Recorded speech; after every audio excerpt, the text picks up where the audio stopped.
जय श्री कृष्ण। राधे राधे। श्रीमद् भगवत गीता के द्वितीय अध्याय का 42वां और 43वां श्लोक। याम इमां पुष्पितां वाचं प्रवदन्ति अविपश्चित वेदवादरता पार्थ न अन्यत् अस्ति इति वादीन् काम आत्मान स्वर्गपरः जन्म कर्म फलप्रदाम् क्रिया विशेष बहुलाम भोग ऐश्वर्य गतिम प्रति। अल्प ज्ञानी मनुष्य वेदों के उन अलंकारिक शब्दों के प्रति अत्यधिक आसक्त रहते हैं जो स्वर्ग की प्राप्ति, अच्छे जन्म, शक्ति इत्यादि के लिए विविध सकाम कर्म करने की संस्तुति करते हैं। इंद्रिय तृप्ति तथा ऐश्वर्य में जीवन की अभिलाषा के कारण वे कहते हैं कि इससे बढ़कर और कुछ नहीं है।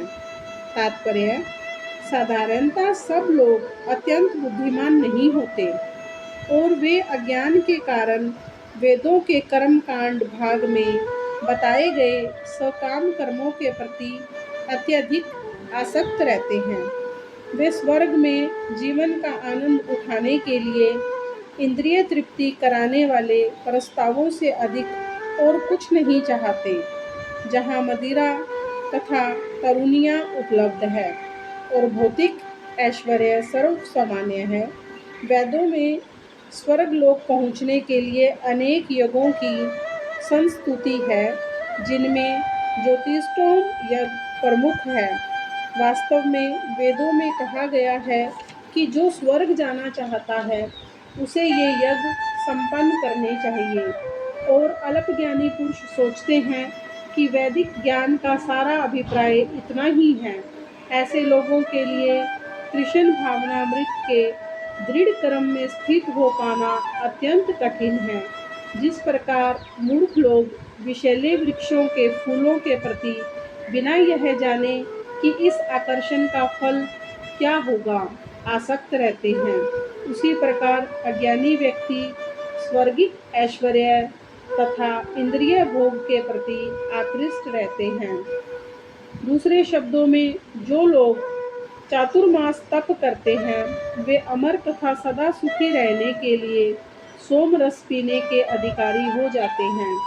यहाँ तक कि इस पृथ्वी में भी कुछ लोग सोम रस के लिए अत्यंत इच्छुक रहते हैं, जिससे वे बलवान बने और इंद्रिय तृप्ति का सुख पाने में समर्थ हों। ऐसे लोगों को भव बंधन से मुक्ति में कोई श्रद्धा नहीं होती और वे वैदिक यज्ञों की तड़क भड़क में विशेष आसक्त रहते हैं। वे सामान्यतया विषयी होते हैं और जीवन में स्वर्ग का आनंद के अतिरिक्त और कुछ नहीं चाहते। कहा जाता है कि स्वर्ग में नंदन कानन नामक अनेक उद्यान हैं, जिसमें दैवी सुंदरियां, स्त्रियों का संग तथा प्रचुर मात्रा में सोम रस उपलब्ध रहता है। ऐसा शारीरिक सुख निस्संदेह विषयी है। अतः ये लोग वे हैं जो भौतिक जगत के स्वामी बनकर ऐसे भौतिक अस्थायी सुख के प्रति आसक्त हैं। इस प्रकार श्रीमद् भगवत गीता के द्वितीय अध्याय का 42वां और 43वां श्लोक विस्तार पूर्वक पूर्ण हुआ। जय श्री कृष्ण। राधे राधे।